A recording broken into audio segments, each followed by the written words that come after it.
Jepang dan Indonesia sering sekali mengalami bencana alam yang masif di negara masing-masing. Penting untuk meningkatkan kesadaran soal pencegahan bencana secara teratur, karena bencana alam tidak bisa sepenuhnya diprediksi. Di tahun 2011 silam, Jepang sudah mengalami salah satu gempa dan tsunami terbesar. Sampai saat ini, Jepang terus berupaya meningkatkan kesadaran masyarakat soal pencegahan bencana alam. Sekarang, kami sedang berada di Lembaga Riset Internasional Ilmu Bencana Alam Jepang. Lembaga ini didirikan setelah terjadinya gempa bumi besar pada tahun 2011. Sebagai laboratorium berskala internasional, tempat ini menjadi paling maju di dunia untuk penelitian tentang ilmu bencana. Dengan dukungan dari universitas lokal dan internasional, serta fasilitas penelitian yang terbaik. Jepang dan Indonesia mempunyai banyak kesamaan terkait kesadaran penduduknya akan pencegahan bencana. Kita harus berbagi informasi sekecil apapun.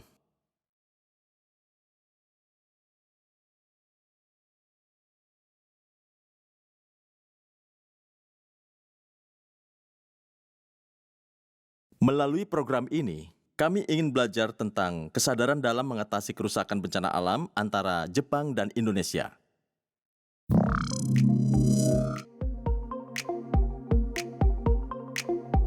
Hari ini, kami meminta 3 mahasiswa Indonesia yang sedang menempuh studi di Jepang untuk berbincang dengan kami. Kami akan mulai bertanya kepada mereka soal kesadaran pencegahan bencana yang terjadi di Indonesia. Halo, terima kasih atas waktunya. Apa kabar semuanya? Baik. Saya ingin bertanya, apakah kalian pernah merasakan gempa di Indonesia? Tolong ceritakan. Bagaimana dengan Amira? Sebenarnya aku belum pernah mengalami gempa atau tsunami yang cukup besar selama aku di Indonesia. Oh, begitu ya? Iya, tapi aku ingat waktu dulu pernah terjadi gempa dan tsunami yang cukup besar terjadi di Aceh. Kejadiannya kira-kira tahun 2004. Iya, aku ingatnya itu. Kalau di Jepang, apakah Anda pernah mengalami kejadian serupa? Iya, aku pernah. Apalagi durasi gempa di Jepang sepertinya cukup lama. Tapi di Indonesia gempa yang kurasakan meredanya berlangsung sangat cepat. Itu yang aku rasakan. Oh, begitu. Bagaimana dengan Nabila? Kebetulan aku punya sedikit pengalaman gempa di Jepang. Karena aku datang ke Jepang saat kelas 5 SD. Namun di tanggal 11 Maret 2011, aku mengalami gempa bumi yang cukup besar di bagian Jepang Timur. Dan itu pertama kalinya aku mengalami gempa. Ya, saat itu aku menonton berita di TV tentang tsunami di wilayah Tohoku. Aku mengalami ancaman gempa dan tsunami untuk pertama kalinya. Oh ya, kalau Andika sendiri bagaimana? Yang saya ingat pada saat gempa terjadi di Jakarta, orang-orang cukup kaget dan juga merasa panik. Ya, itu saja. Baiklah, aku mengerti. Semua orang punya pengalaman masing-masing soal bencana alam. Apalagi untuk kami, gempa bumi di Jepang Timur pada tahun 2011 merupakan gempa bumi terbesar dalam sejarah Jepang. Hal itu menyebabkan kerusakan parah di berbagai lokasi. Kerusakan yang sebelumnya belum pernah kami alami. Salah satu lokasinya berada di kota Kesenuma. Sebelum gempa terjadi, jumlah populasinya sebanyak 74.000 jiwa.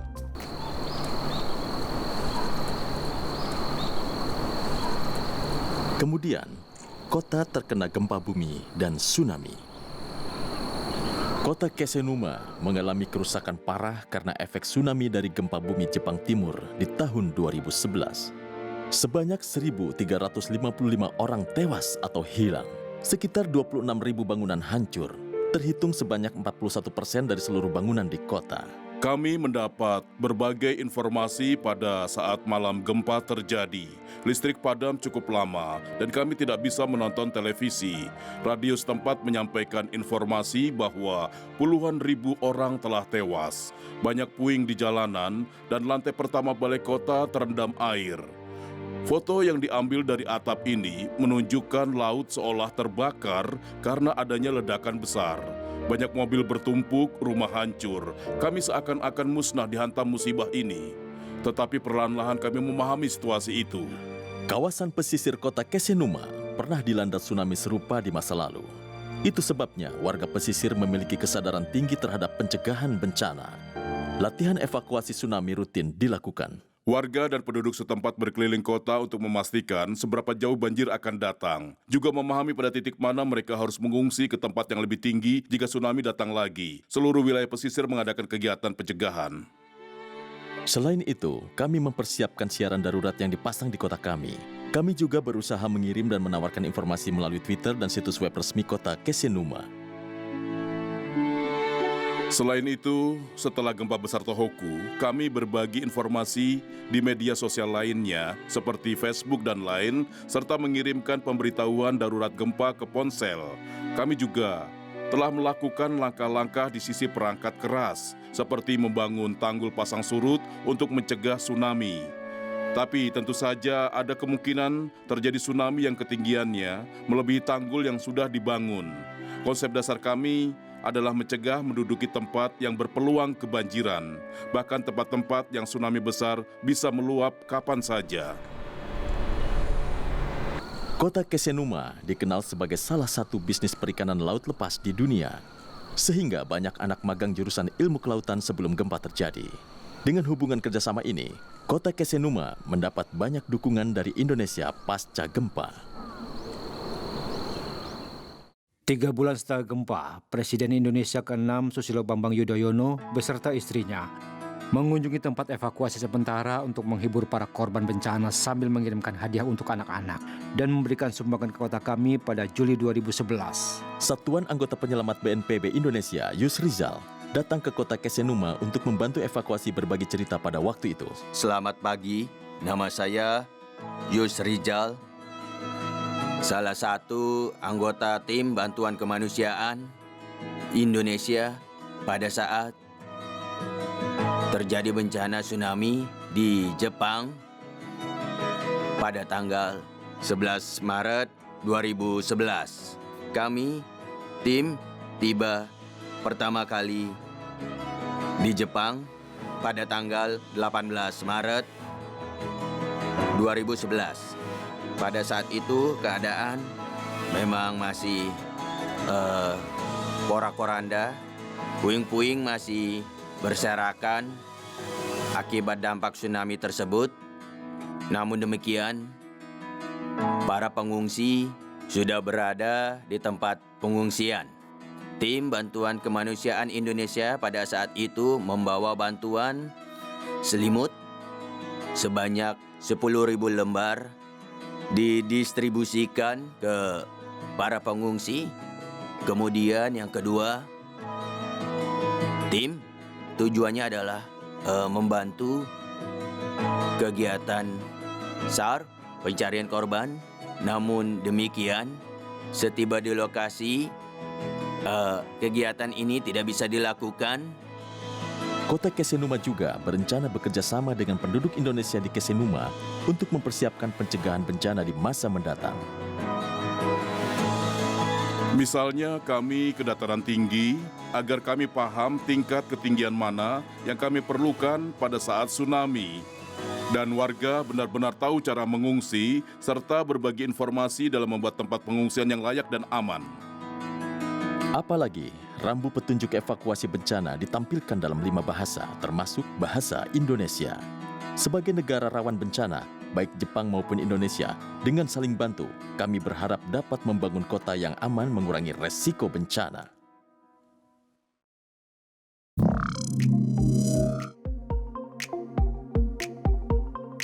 Baiklah, tindakan apa saja yang akan kamu ambil saat terjadi bencana? Misalnya, apa yang akan kamu lakukan ketika gempa terjadi saat ada di rumah? Saat terjadi gempa, mungkin saya akan langsung keluar dari rumah untuk menyelamatkan diri. Pastinya. Pada saat kejadian gempa, saya juga langsung keluar dari rumah untuk menyelamatkan diri juga. Bagaimana dengan Bu Andika? Yang pasti sebagian besar orang langsung keluar untuk evakuasi. Jadi berarti kalian diajarkan untuk keluar dari gedung saat gempa terjadi? Iya, pernah. Oh, jadi pernah mengalami? Itu diajarkan Iya. waktu kami kecil. Oh. Iya benar. Bisa dijelaskan kenapa diajarkan seperti itu? Karena banyak benda di dalam rumah dan pastinya standar bangunan Indonesia juga sedikit lebih lemah dari Jepang. Jika kami berada dalam rumah, kami takut nanti rumah akan runtuh dan itu sangat berbahaya bagi kami. Karena itulah kami keluar dari rumah. Iya, karena bisa saja rumah tiba-tiba runtuh. Jadi kalian bertiga sudah diajarkan untuk keluar dari gedung dan akan melakukannya saat terjadi gempa. Tapi kalian akan pergi kemana saat keluar? Contohnya bisa ke sekolah, ke masjid, ke gereja, atau ke stadion olahraga. Semua itu bisa digunakan untuk tempat pengungsian. Jadi tergantung di wilayah mana kamu tinggal juga sebenarnya, begitu kan? Pernahkah kalian diajarkan untuk mengungsi ke tempat yang lebih tinggi? Iya, kami sudah banyak belajar untuk menyelamatkan diri sejak tahun 2004. Karena rumahku berada di tempat di mana tsunami bisa terjadi kapan saja, jadi kami diajarkan untuk mengungsi ke tempat yang lebih tinggi. Di Jepang, latihan evakuasi dan latihan mitigasi bencana dilakukan sejak usia sangat muda. Menurut kamu bagaimana? Pertama kali aku menjalani latihan evakuasi pada saat aku daftar SD di Jepang. Benar-benar mengesankan melihat semua orang sudah siap dan tahu apa yang harus dilakukan selanjutnya. Kami merasa harus mengajarkan hal tersebut buat keluarga kami di Indonesia agar lebih siap juga untuk kondisi seperti itu. Oh ya? Ya. Selanjutnya, kita akan belajar evakuasi saat bencana. Evakuasi adalah langkah pertama untuk melindungi hidup kalian. Mari kita belajar soal cara evakuasi. Kota Kamaishi Unosumai. Unosumai, Tomosu terletak di pusat kota. Tempat ini dibangun di tempat pusat pencegahan bencana kota sebelumnya. Banyak orang dievakuasi ke pusat pencegahan bencana selama gempa. Namun, korban tsunami jauh lebih banyak daripada yang dibayangkan. Unosumai Tomosu dibangun dan dibuka sebagai tempat bersantai dan berkumpul.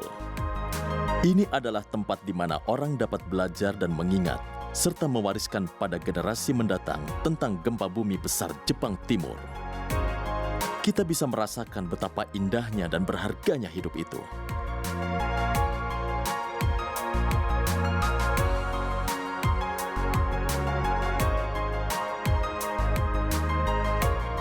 Tumpukan puing ini berasal dari puing-puing beton pusat penanggulangan bencana sebelumnya.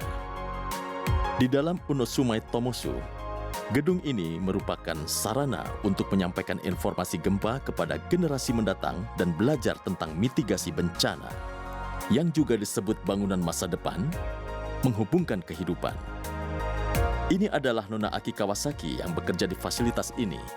Nona Kawasaki adalah salah satu korban gempa besar Jepang Timur.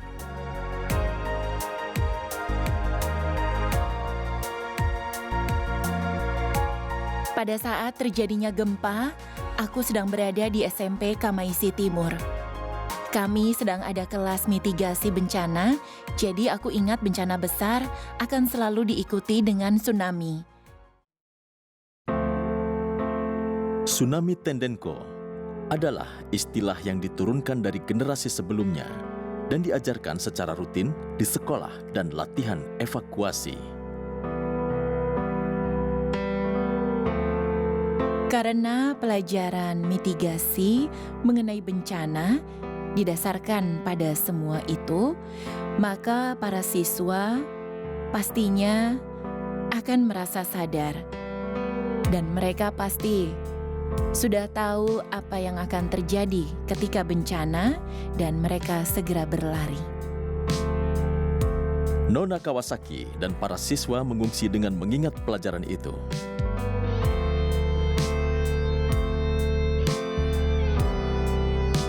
Lokasi ini berjarak 800 meter saja dari sekolah tempat kami berada.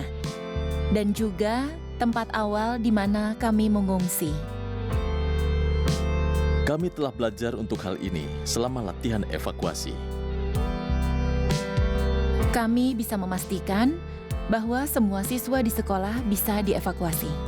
Setelah reda beberapa saat, seorang tetangga bicara pada mereka. Saat aku lihat batu besar menggelinding di depanku, aku berpikir orang tua yang tinggal di lingkungan itu pasti bercerita kepada guru bahwa dia belum pernah melihat hal seperti itu di daerah kami dan mungkin sesuatu yang besar akan terjadi. Begitulah kejadiannya. Nona Kawasaki dan para siswa SMP-nya berkumpul dengan siswa SD yang mengungsi dan mulai mengevakuasi lagi. Kemudian, saat dia menoleh ke belakang, Nona Kawasaki melihat pemandangan yang kami lihat dari sini adalah sebuah kota yang sudah menjadi lautan. Sungguh mengejutkan, pemandangan kota yang biasanya kami lihat menjadi seperti ini. Kami mendapatkan kesan seolah-olah ada dinding hitam sedang mengarah ke arah kami. Nona Kawasaki dan yang lainnya mengungsi ke tempat yang lebih tinggi yang disebut Jalur Gunung Cinta di wilayahnya.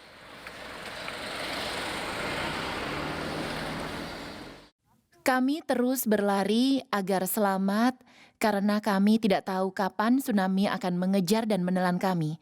Itu adalah masalah hidup atau mati. Tindakan kami mengikuti pendidikan tsunami Tendenko, tindakan yang diprioritaskan untuk menyelamatkan hidup kami. Berupa sebuah tanggul air yang dibangun dengan panjang 236 meter lebih setelah gempa. Pemandangan kota telah berubah.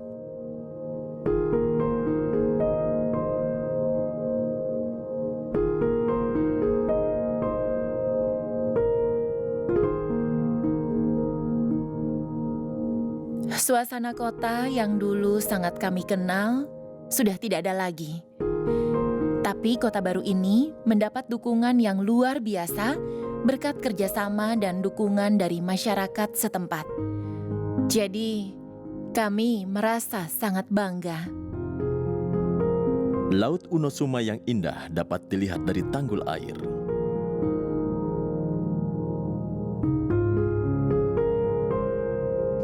Lautannya itu sungguh indah setelah gempa. Meskipun kami merasa sangat takut dengan tsunami, tapi lautnya terlihat begitu indah. Jujur aku berpikir itu indah dan merasa betapa kita sangat mencintai lautan. Pelajaran berharga dari tsunami Tendenko kepada generasi berikutnya adalah tugas yang sangat penting dan berharga untuk diceritakan oleh Nona Kawasaki.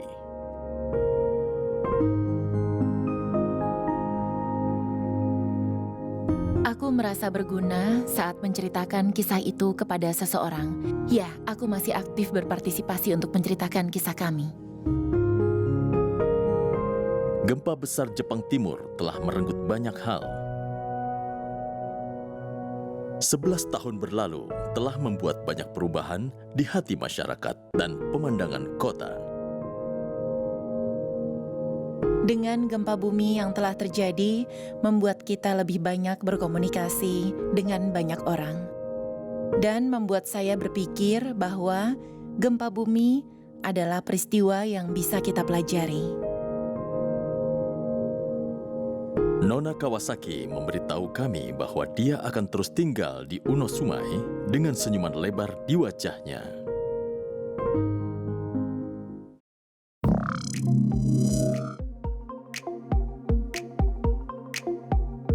Di Jepang, ada banyak pusat atau tempat pengungsian seperti sekolah yang ditetapkan sebagai pusat pengungsian bencana setempat. Orang-orang kini bisa mengungsi ke tempat pengungsian terdekat. Namun, jika kalian semua berlari keluar saat terjadi gempa, tindakan apa yang akan kalian lakukan bersama keluarga atau teman kalian setelah keluar? Bagaimana dengan Andika? Kurasa kebanyakan orang akan bingung apa yang akan dilakukan. Saya melihat orang-orang saling memastikan bahwa kondisi mereka baik-baik saja. Tapi mereka cemas dan ragu untuk pergi ke tempat pengungsian karena mereka khawatir akan kejadian seperti kejahatan. Misalnya, apa yang akan terjadi pada rumah mereka kalau tidak ada orang di sana, dan juga sulit untuk pergi ke tempat pengungsian sehingga kebanyakan orang tinggal di rumah saudara mereka atau tetap berada di rumah mereka. Barang apa yang akan kamu bawa saat kamu berlari keluar ketika terjadi gempa? Yang pasti aku akan bawa dokumen atau berkas yang penting. Seperti apa contohnya? Seperti salinan kartu keluarga, akte kelahiran, surat nikah, dan kartu identitas seperti kartu nomorku di Jepang. Jadi kami akan bawa berkas itu di saat kami keluar rumah, dan ada alasan yang lainnya. Tapi kalau di sini kita tinggal pergi saja ke kantor kelurahan kota yang ada di Jepang, kami bisa dengan mudah mendapatkan itu kembali. Kalau di Indonesia butuh waktu yang lama menerbitkan kembali surat-surat ini. Orang-orang berusaha agar tidak kehilangan berkas-berkas ini, selain juga untuk menyelamatkan diri mereka sendiri. Saya mengerti. Ya. Amira, sepertinya kamu cukup mengerti saat kita membicarakan berkas-berkas penting. Ya pastinya. Itu sudah menjadi kewajiban seorang ayah untuk membawa berkas-berkas saat pergi keluar dari rumah. Kamu mengerti betapa pentingnya itu, lebih penting daripada makanan. Berarti berkas lebih penting daripada makanan ya? Iya. Kami ingin melihat perilaku dan rencana evakuasinya. Jadi mari kita diskusi bersama bagaimana kota Iwaki belajar dari pengalaman gempa Jepang Timur dan mengubah rencana kota mereka yang berorientasi komunitas untuk membangun kembali kota. Kota Iwaki, kawasan Fukushima. Banyak orang tewas karena tsunami dan gempa besar Jepang Timur. Ada fasilitas yang dibangun di pantai untuk mengenang hari itu. Gedung Memorial Iwaki 311 dan Museum Revitalisasi dibangun pada bulan Mei 2020. Dan biasanya, kenangan akan bencana memudar setelah 11 tahun. Apalagi sebagian besar siswa SD dan SMP belum pernah mengalami bencana atau bahkan mereka sudah melupakannya. Kami telah menyiapkan beberapa fasilitas dengan touchscreen sehingga anak-anak pun dapat merasakan simulasi pengalaman bencana di museum ini. Misalnya, saat kau menekan tombol beranda, di manakah kalian saat itu akan tampil di layar. Dan saat kau menekannya, kalian berada di ruang tamu. Dengan menekan tombol ini, kamu bisa memperkirakan letak tempat yang berbahaya dan layarnya bisa disentuh. Misalnya bagaimana dengan jendela? Kalau jendelanya pecah, bagaimana dengan pemanas? Pemanasnya bisa jatuh. Mesin ini memudahkan pengunjung untuk merasakan gempa dan mengenali setiap tempat berbahaya. Terlebih lagi, museum kami bertujuan untuk menyampaikan peristiwa gempa pada anak-anak yang belum pernah mengalami gempa besar Jepang Timur atau kenangan gempanya sudah hilang. Kurasa peran utama kami adalah meneruskan pelajaran yang kami pelajari dari bencana kepada generasi mendatang.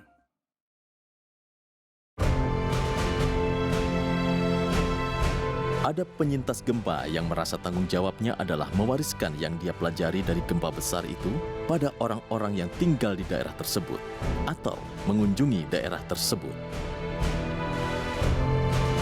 Aku seorang pendongeng gempa yang terjadi 11 tahun lalu.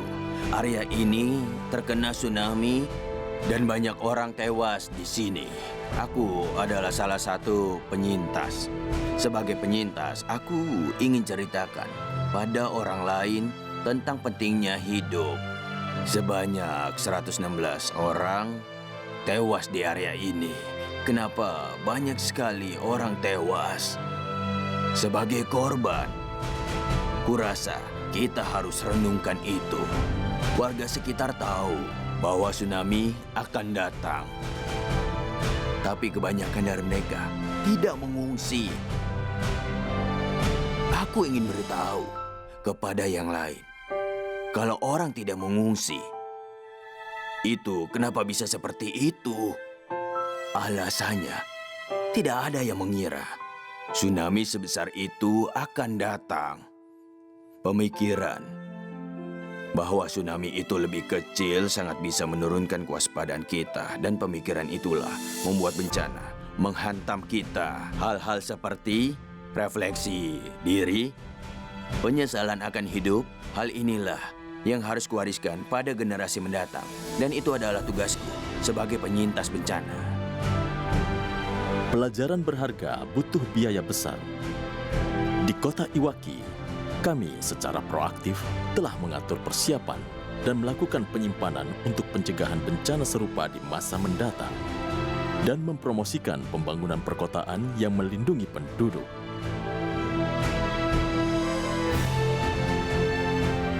Inilah tempat pengungsi masuk saat terjadi bencana. Ini pusat pengungsian dan perlindungan. Lalu inilah gudang penyimpanan persediaan untuk menyimpan yang digunakan di pengungsian. Pada gempa bumi besar Jepang Timur 11 tahun lalu, kerusakan akibat tsunami merenggut lebih dari 300 jiwa di kota Iwaki. Lebih dari 200 pusat pengungsian dibuka saat itu. Namun kami menghadapi situasi di mana tidak ada cara untuk mengirimkan persediaan ke tempat pengungsian. Karena itu, persediaan evakuasi untuk beberapa hari pertama setelah bencana yang akan digunakan di pusat pengungsian ini harus disimpan terlebih dahulu di dekatnya. Di kota Iwaki, gudang persediaan seperti ini telah didirikan di 123 lokasi, dan kami menyimpan makanan, pemanas, dan hal-hal seperti partisi di tempat ini. Mengonsumsi makanan yang tidak biasa kau makan sehari-hari bisa membuat korban sangat stres. Jadi, jika memungkinkan, setiap keluarga harus menyediakan makanan dan air minum untuk memenuhi kebutuhan hidup mereka selama 3 hari dan bersiap jika terjadi bencana lagi.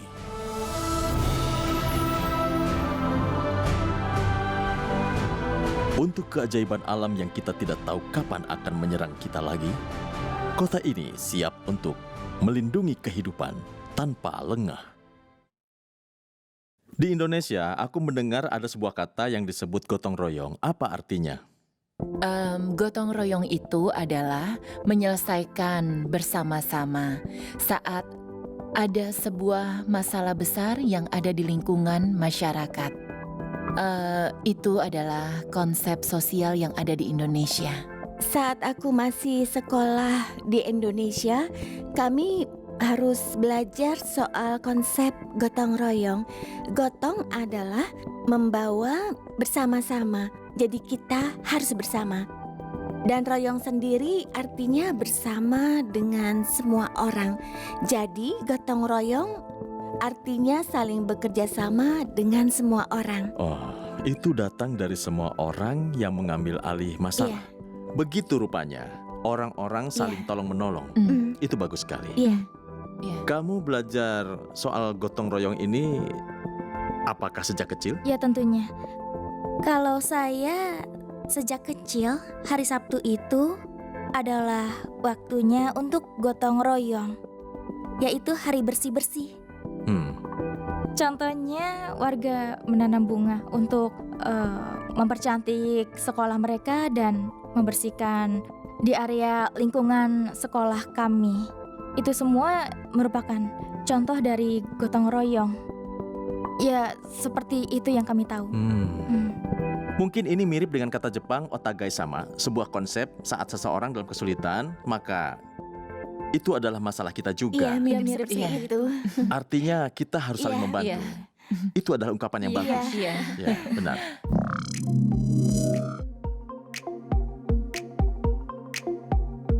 Apakah kalian tahu bagaimana persiapan menghadapi bencana di rumah atau di lingkungan sekitar? Dan apakah kalian juga mempersiapkan barang-barang pencegahan bencana di rumah? Saat aku di Indonesia, aku tidak paham soal barang-barang pencegahan bencana. Aku juga tidak tahu apa yang harus dipersiapkan. dan apa yang diperlukan? Pertanyaan ini sedikit mengulang kembali, tapi bagaimana menurutmu soal latihan evakuasi, latihan bencana, dan benda seperti tas darurat di Jepang? Wah, aku rasa itu hal yang cukup bagus. Apa maksudmu yang bagus? Benda seperti toilet portable, Toilet portable? ya sangat bagus. Oh, Itu untuk kondisi latihan bencana. Kurasa di Indonesia tidak diperlukan hal seperti itu. Tapi tampaknya di Jepang menurutku itu hal yang penting. Apalagi jika tidak ada toilet yang bisa digunakan atau jika tidak ada air di sana. Bagaimana dengan Andika? Aku rasa orang-orang yang berada di Indonesia sering sekali menyiapkan sebuah senter di rumahnya. Itu karena pemadaman listrik Iya. sering sekali terjadi di Indonesia. Banjir juga sering terjadi di Jakarta. Jadi sangat penting menyiapkan senter di sana. Tapi itu tidak disimpan di dalam tas portable, tapi diletakkan begitu saja di rumah. Bagaimanapun bagi kami, yang terpenting adalah dokumen penting dan orang-orang sangat sadar dalam menjaganya dan memindahkannya. Ya. Kalau Nabila bagaimana? Aku tahu soal barang-barang pencegahan bencana dan latihan bencana sejak aku di Jepang. Saat ini aku sudah menyiapkan makanan darurat, selimut darurat, dan toilet. Toilet portable yang sudah dibicarakan Amira sebelumnya. Kurasa orang Jepang yang mengembangkan teknologi itu sangat luar biasa. Aku ingin membawa konsep ini ketika nanti aku pulang ke Indonesia. Iya, semoga bisa diterapkan. Baiklah. Iya. Kita telah membahas tentang berbagai penanggulangan bencana dan barang-barang pencegahan bencana yang sangat membantu saat bencana. Sekarang mari kita lihat seperti apa barang-barang penanggulangan bencana dan pencegahan bencana di Jepang. Pada bulan Agustus 2022, karena topan nomor 8 Jepang Utara, wilayah Tohoku dan Hokkaido, bersama wilayah Hokuriku, mengalami hujan lebat yang memecahkan rekor. Banyak kerusakan dikonfirmasi di wilayah tersebut. Kita akan minta Pak Miura dari Komite Ahli Pencegahan Bencana untuk memperkenalkan barang-barang yang akan berguna saat terjadi bencana. Fluid ini akan berguna jika kalian tidak bisa berteriak minta tolong saat bencana. Dengan meniup fluid ini, kalian bisa memberitahu tim penyelamat di mana keberadaan kalian. Lembaran aluminium ini memiliki fungsi termal dan bagus untuk membuat kalian tetap hangat di cuaca dingin. Selanjutnya adalah toilet portable. Ada banyak macamnya. Dan ini juga sama pentingnya dengan makanan dan juga minuman. Ini adalah lampu yang dioperasikan dengan tangan.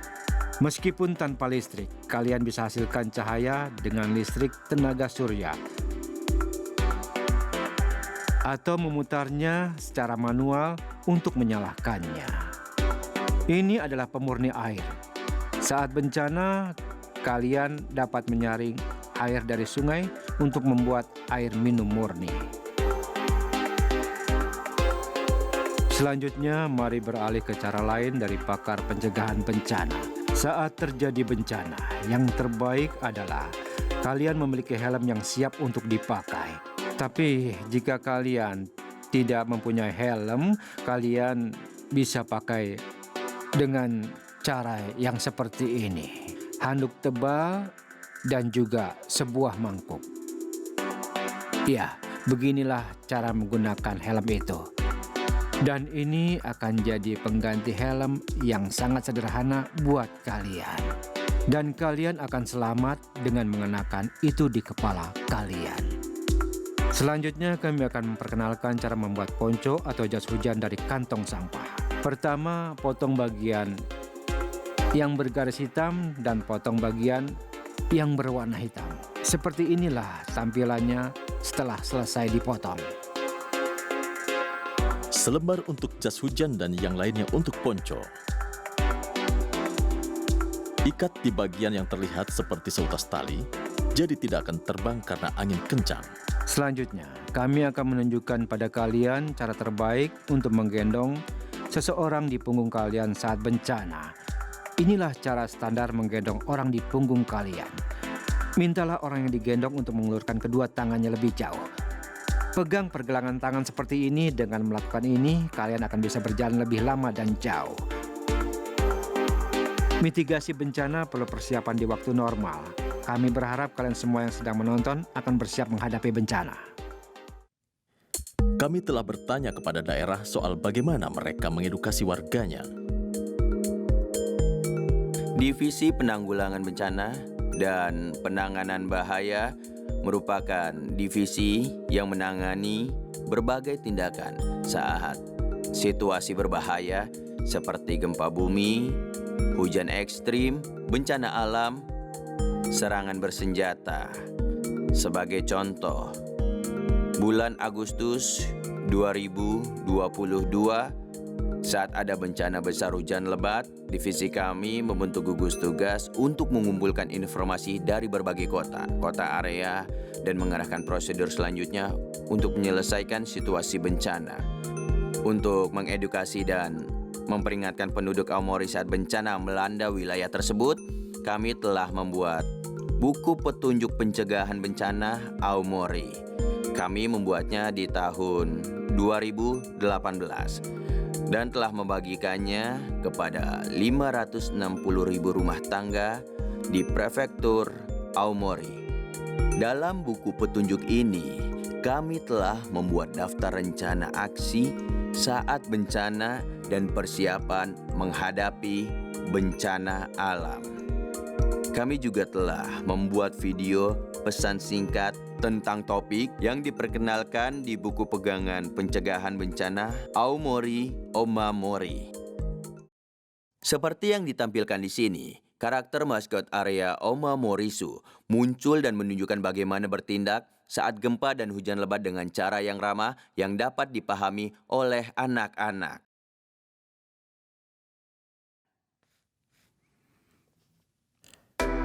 Ini adalah tempat elemen penting untuk melindungi diri kita sendiri selama masa bencana diajarkan. Tempat ini disebut Sekolah Pemadam Kebakaran Prefektur Aomori, dan petugas pemadam kebakaran prefektur berlatih di fasilitas ini. Bersama dengan fasilitas pelatihan, kami memiliki area di mana warga bisa mengalami dan belajar tentang berbagai solusi pencegahan bencana. Ini adalah mesin yang memungkinkan mengalami gempa bumi besar yang pernah terjadi di masa lalu dan diperkirakan akan terjadi di masa depan. Ini memungkinkan kita mengalami gempa bumi besar Jepang Timur dan juga gempa bumi Kumamoto. Di sini kita bisa belajar menggunakan alat pemadam kebakaran. Biasanya alat pemadam kebakaran terdapat bubuk di dalamnya, tapi yang ini terdapat air di dalamnya untuk tujuan pelatihan. Arahkan selang ke sumber api dan tekan tuas ini, maka air akan keluar. Seperti ini. Ini adalah sudut pameran untuk barang-barang evakuasi darurat. Kami menampilkan apa yang harus disiapkan setiap individu untuk evakuasi bencana seperti makanan, generator listrik, dan lain-lainnya ditampilkan di sini. Daerah ini memungkinkan orang terkena asap karena api dan bagaimana rasanya mengungsi saat asap menghilangkan jarak pandang. Kami mengisi tenda ini dengan asap yang tidak berbahaya dan mengevakuasi orang-orang. Kami rasa ada sebuah pelajaran di dalam pengalaman yang bisa dilihat saat evakuasi yang sebenarnya walaupun belum terjadi bencana alam sekalipun.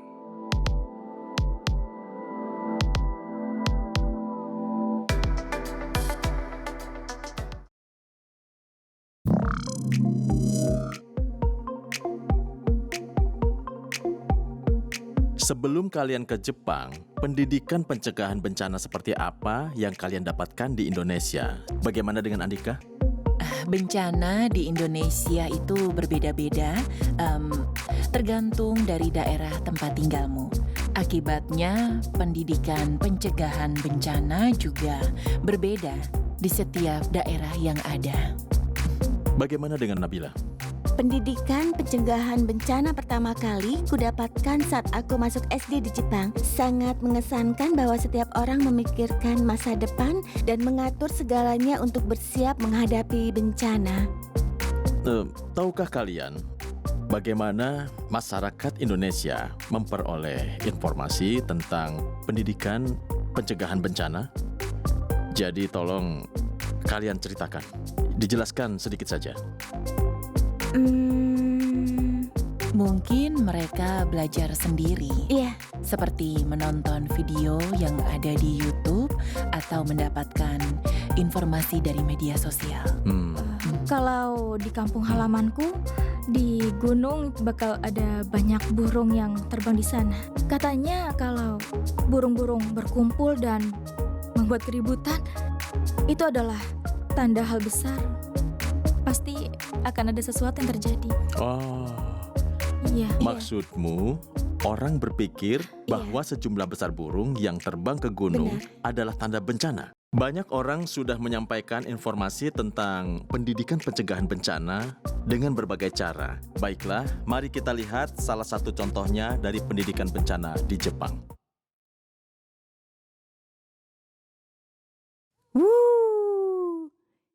Ibu, saat aku meniup bulu dandelion, seorang peri sudah lahir. Aku adalah Leon, peri kehidupan. Aku akan menjelajahi bumi. Ini adalah bumi. Mari lihat apa yang akan terjadi. Bum bum bum bum bum bum, dar. Gempa berbahaya. Setelah gempa, laut menjadi surut. Dan sekarang tsunami sebesar ini menyusul. Gempa bumi besar Jepang Timur di tahun 2011 mendorong Noriko Kuroda membuat buku bergambar mitigasi bencana, Leon. Kita semua tahu ada kehidupan yang tidak perlu diambil. Kenapa ini bisa terjadi? Aku ingin tahu bagaimana aku bisa mengajarkan anak-anak tentang bencana seperti gempa tanpa membuat mereka takut. Dalam hal ini, aku ingin memberitahu pada mereka bahwa bencana ini terjadi di antara kehidupan sehari-hari kita. Ini adalah pagar di lantai 2. Pagarnya sudah rusak dan faktanya yang sangat menakutkan bahwa tsunami sungguh mencapai ketinggian ini. Aku ingin menunjukkan kepada anak-anak seberapa tinggi tsunami melalui buku bergambarku, tapi tidak mudah bagi mereka untuk membayangkannya. Jadi aku bandingkan tinggi anak dengan tsunami. Nona Kuroda yang merupakan spesialis pencegahan bencana yang berpendapat bahwa kesadaran anak-anak akan pencegahan bencana menjadi lebih tinggi melalui membaca buku bergambar Leon. Bulan April 2023 akan menjadi 10 tahun sejak Leon diterbitkan. Saat membagikan buku bergambar ini, aku selalu menyuruh mereka bertanya saat membacakannya kepada para penonton. Dan buku tersebut menyebar secara viral dan sebagai hasilnya, aku mendapatkan kesempatan untuk melakukan presentasi di World Conference on Disaster Risk Reduction yang diadakan di Prefektur Miyagi, Kota Sendai pada tahun 2015. Leon tidak hanya menyebar ke seluruh Jepang, tapi juga memiliki kesempatan untuk keluar Jepang. Aku telah berusaha menyebarkan buku bergambarku agar orang-orang membacakan pada anak-anak, sehingga mereka akan memperoleh pengetahuan tentang bencana dan memupuk pengetahuan tentang pencegahan bencana selama 10 tahun ini. Model orang tua dan anak dalam Leon adalah Nona Kuroda dan putranya.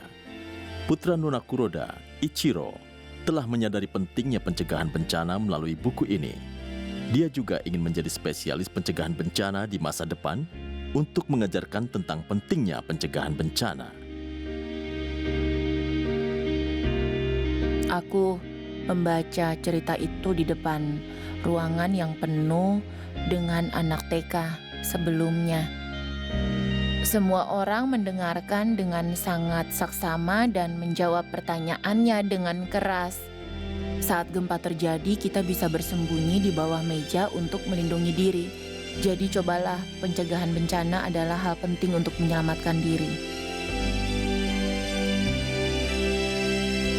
Kesadaran pencegahan bencana disebarkan ke seluruh dunia melalui buku bergambar ini. Sekarang, kami akan memperkenalkan permainan kartu aksi mitigasi bencana.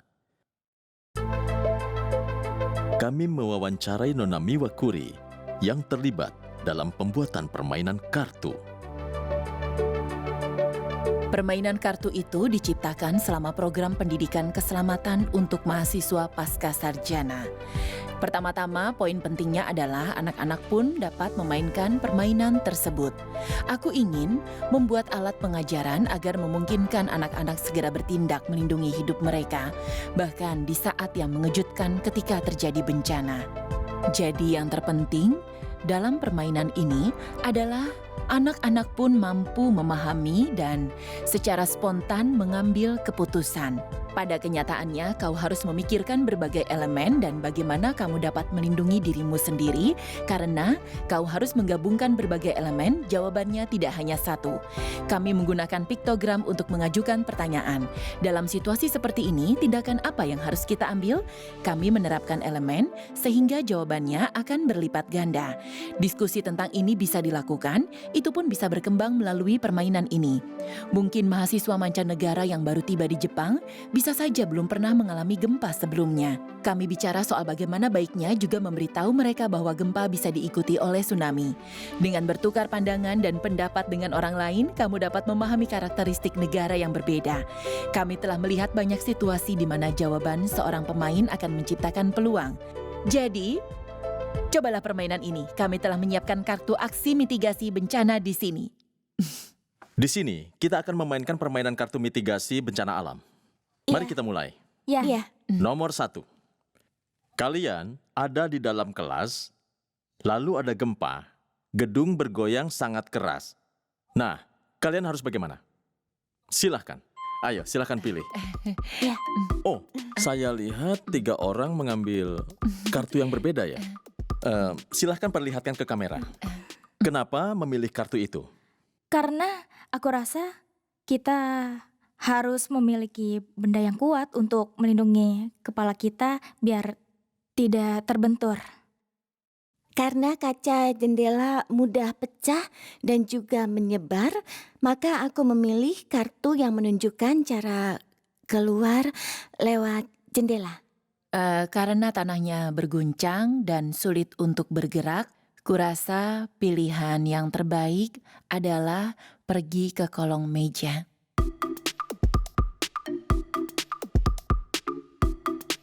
Jadi itu adalah pendapat kalian masing-masing. Aku hargai itu. Meskipun waktu yang singkat, kita telah mencoba permainan kartu itu. Iya. Tolong berikan kesan kalian. Ya, menurutku mempelajari tindakan pencegahan bencana melalui permainan itu bagus karena itu mudah diingat. Aku mengerti, belajar sambil bermain. Iya. Benar. Iya. Kurasa karena tidak ada teks atau huruf dan hanya ada gambar yang memudahkan semua orang dari anak-anak hingga orang tua untuk belajar melalui permainan ini. Ya. Kurasa itu berguna untuk memperoleh pengetahuan tentang pencegahan bencana dan sangat menarik mendengarkan pendapat orang yang berbeda. Ya, aku mengerti. Permainan itu memberi kita kesempatan mempertimbangkan tentang tindakan apa yang harus kita ambil saat bencana terjadi. Ya. Ya. Baiklah, terima kasih banyak. Terima kasih banyak.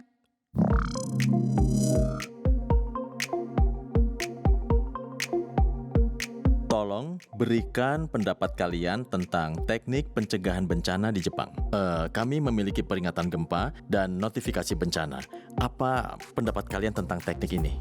Ya, benar. Aku rasa ini sangat menarik bahwa pemberitahuan akan datang bahkan untuk tempat-tempat yang tidak kau tinggali. Jika gempa datang, maka surat area peringatan dikirimkan kepadamu. Itu bagus, peringatan lebih cepat.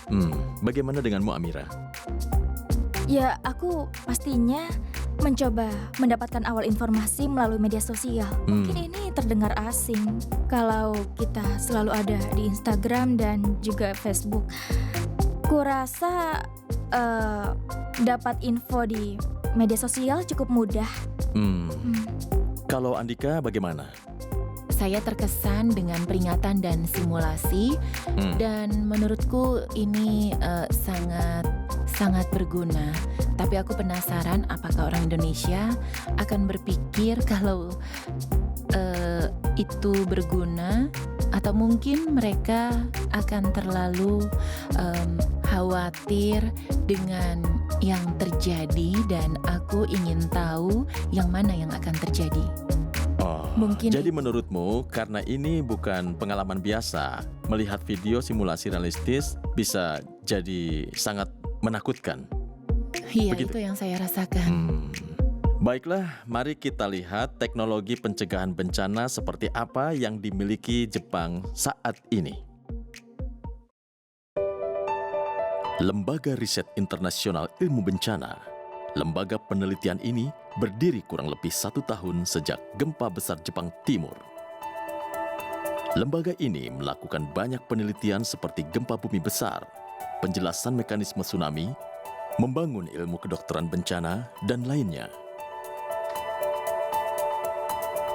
Direktur Lembaga Riset Internasional Ilmu Bencana, Profesor Fumihiko Imamura, berspesialisasi dalam rekayasa tsunami dan sedang meneliti untuk mengurangi dan meringankan bencana tsunami.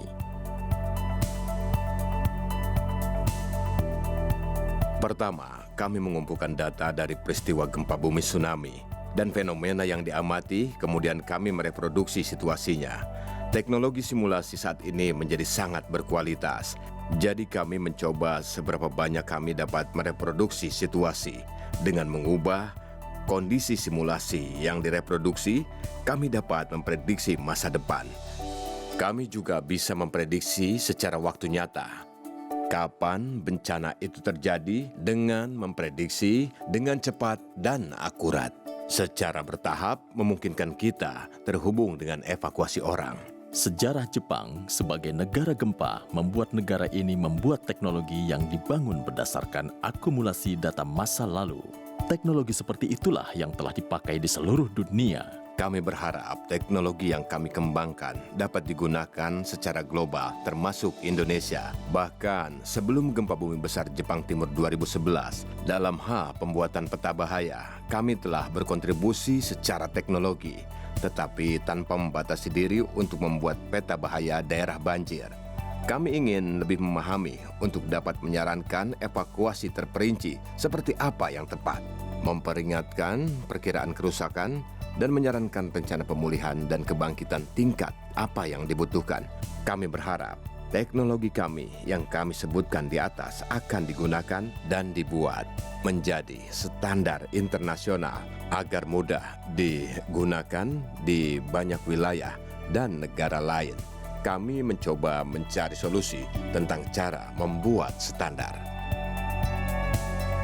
Tidak hanya perangkat lunak korespondensi bencana yang berkembang berdasarkan data industri universitas pemerintah, tapi juga perangkat keras seperti kendaraan dan mesin yang dikirim ke daerah bencana telah berkembang pesat di Jepang. Kantor Teknis Departemen Pertahanan, Infrastruktur, Transportasi dan Pariwisata Tohoku adalah tempat penyimpanan kendaraan penyelamat dan kendaraan serta mesin yang digunakan untuk mengumpulkan informasi. Kementerian Pertanahan, Infrastruktur, Transportasi, dan Pariwisata menerapkan berbagai sistem pencegahan bencana untuk melindungi kehidupan masyarakat yang aman dan selamat. Sebagai bagian dari sistem itu, untuk memfasilitasi operasi pencegahan bencana dan melakukan penanggulangan bencana, kami mengerahkan mesin penanggulangan bencana di sini. Dan saat terjadi bencana, kami menggunakan mesin penanggulangan bencana ini untuk mengumpulkan informasi dan pulih dari bencana. Sangat penting bagi kami untuk membedakan ruang dan lanskap daerah bencana guna memahami mobil mana yang dapat mencapai daerah bencana berdasarkan ukuran kendaraan. Penting untuk dapat menempatkan kendaraan penyelamat secepat mungkin yang bisa melakukan operasi paling efektif untuk menyelamatkan orang-orang. Mesin ini disebut mobil pompa drainase. Mesin ini aktif saat banjir terjadi. Ini berfungsi untuk mengurangi kerusakan akibat banjir, dan ini adalah pompa untuk mengalirkan air. Ban berwarna oranye ini akan mengapung di atas air, dan kemudian dia akan berfungsi untuk mengalirkan air sehingga bisa mengurangi dampak banjir. Pada saat pengurasan dilakukan dalam waktu operasi 24 jam, kendaraan iluminasi ini mendukung area bencana untuk pemulihan yang lebih cepat. Kendaraan markas bencana menjadi pusat untuk melakukan pemulihan bencana. Kendaraan pendukung memungkinkan tim penyelamat untuk beristirahat dan tidur di dalamnya.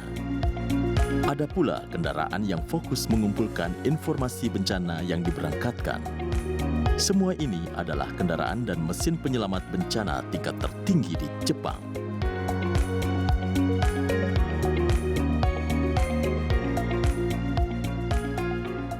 Alat gali ini dapat dibongkar menjadi 14 blok untuk diangkut. Bahkan saat jalan darat diblokir, kami dapat mengangkutnya melalui udara untuk membawanya ke daerah bencana. Alat itu bisa dioperasikan dari tempat yang jauh dengan pengendali jarak jauh tanpa ada orang di lokasi bencana. Ini adalah perangkat yang diciptakan untuk mengoperasikan alat penggali dengan radio kontrol. Tuas dan pedal bisa dioperasikan secara bebas dengan pengendali jarak jauh.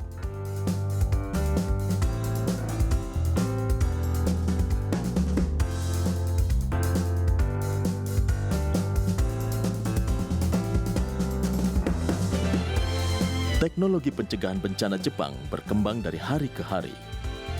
Teknologi yang berkembang seperti itu adalah kebijaksanaan kita dan merupakan penanggulangan untuk melindungi masa depan kita dan hidup dengan bencana alam yang tidak diketahui kapan akan terjadi.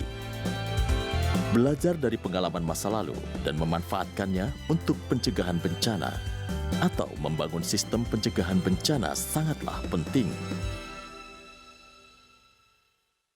Kita telah membahas tentang bagaimana pencegahan bencana hari ini. Ada pemikiran untuk diskusi ini, Amira? Menurutku bencana adalah topik yang tidak diinginkan di Ya. Indonesia dan itu juga menakutkan. Namun setelah mendapat informasi, aku merasa itu ada baiknya kalau kita bersiap.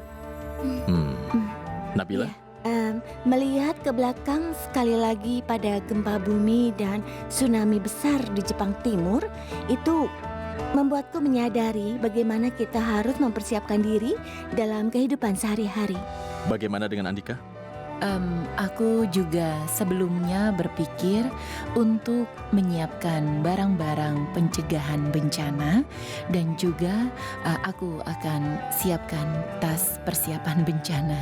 Jadi, bisakah kita mengatakan bahwa pelajaran kita telah membawa kita pada tingkat kesadaran yang Iya. lebih tinggi untuk menghadapi dan mengurangi Iya. bencana? Terima kasih banyak. Terima kasih Terima banyak. kasih banyak. Jepang dan Indonesia, kita adalah negara yang harus hidup berdampingan dengan bencana alam. Namun saat ini, kedua negara memiliki kemampuan untuk memprediksi bencana alam. Dengan memprediksi, kita dapat mengurangi korban dan kerusakan. Ini juga soal tindakan yang kita ambil saat kita mendengar prediksi sebagai peringatan. Tindakan dan keputusan cepat yang dibuat pada saat bencana akan menyelamatkan lebih banyak nyawa agar dapat meminimalisir jatuhnya korban. Penting bagi kita untuk mempelajari ilmu ini tentang pencegahan dan mitigasi bencana. Tidak hanya itu, hadapi dan persiapkan dalam keseharian kita Sebuah tindakan untuk melindungi hidup dan harta benda kalian sendiri.